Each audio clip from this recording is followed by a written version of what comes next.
हाय। किसी ने बड़े कमाल की बात कही है कि ज़िंदगी में अपने आप को ऐसा बनाओ कि जहां आप ना हो वहां लोग आपको याद करें और जहां आप पहुंचने वाले हो वहां लोग आपका इंतज़ार करें।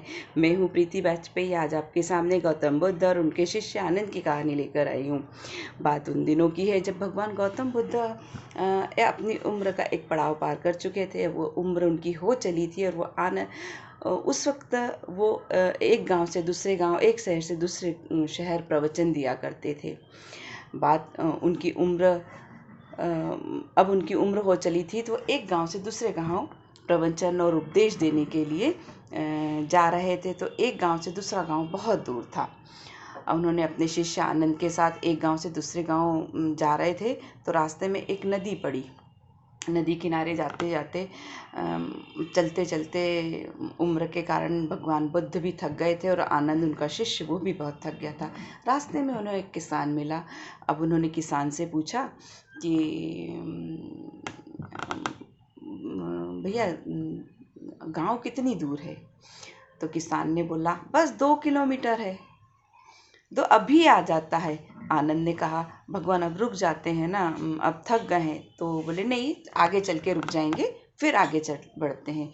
फिर वो आगे, और वो किसान और भगवान बुद्ध दोनों एक दूसरे को देख के हंस दिए। आनंद को ये बात अच्छी नहीं लगी। फिर आनंद भगवान बुद्ध के साथ आगे चलते गए। अब 2 किलोमीटर चलते चलते 2 किलोमीटर का रास्ता तय हो चुका था। फिर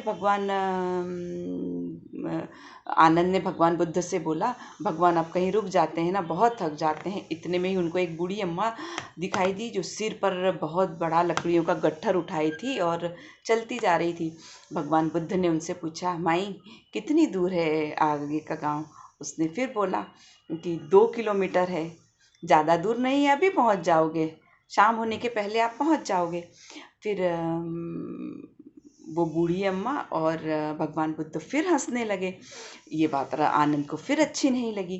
अब फिर भगवान बुद्ध और आनंद चलते गए। रास्ते में अब फिर 2 किलोमीटर का रास्ता उन्होंने फिर तय कर लिया था। आगे चलते चलते उन्हें फिर एक आदमी मिला। अब फिर भगवान बुद्ध और आनंद थक चुके थे तो दोनों आनंद ने फिर भगवान बुद्ध से कहा भगवान मैं रुक जाऊं क्या? भगवान अपन रुक जाते हैं, बाद में थोड़ा रुक के विश्राम करके चलते हैं।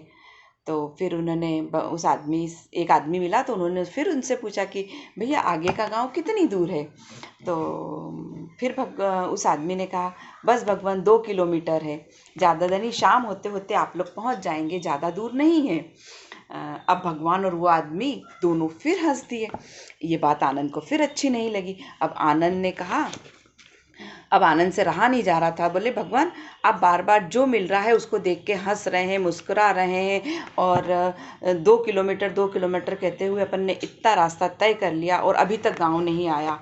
फिर भगवान मुस्कुराए और बोले आनंद यदि मैं ऐसा कहता हूँ कि ये जहाँ से अपन एक गांव से दूसरे गांव जहाँ हम जा रहे हैं वो 20 किलोमीटर है तो तुम पहले ही थक जाते और तुम इंस्पायर नहीं हो पाते। तुम वहाँ चलने के लिए तुम आगे ये 6 किलोमीटर का रास्ता तय नहीं कर पाते, आगे नहीं बढ़ पाते।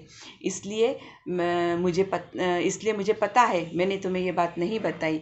यदि मैं पहले ही बता देता तो तुम नहीं चाहते। और दूसरे ऐसे लोगों से जो हमें दूर रहना चाहिए, कि हमें ऐसे लोगों का साथ रहना चाहिए जो आपको लगातार इंस्पायर करते रहें, आगे बढ़ने के लिए प्रेरित करते रहें। यदि गौतम बुद्ध उसको पहले से ही बता देते आनंद को तो आनंद कभी आगे नहीं बढ़ पाता और अपना 20 किलोमीटर का रास्ता तय नहीं कर पाता। इसलिए दूसरों को लगातार इंस्पायर करते रहें।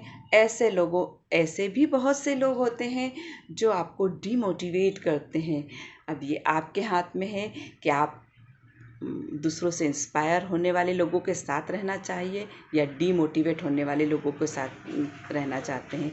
ये आपके ऊपर है। Thank you.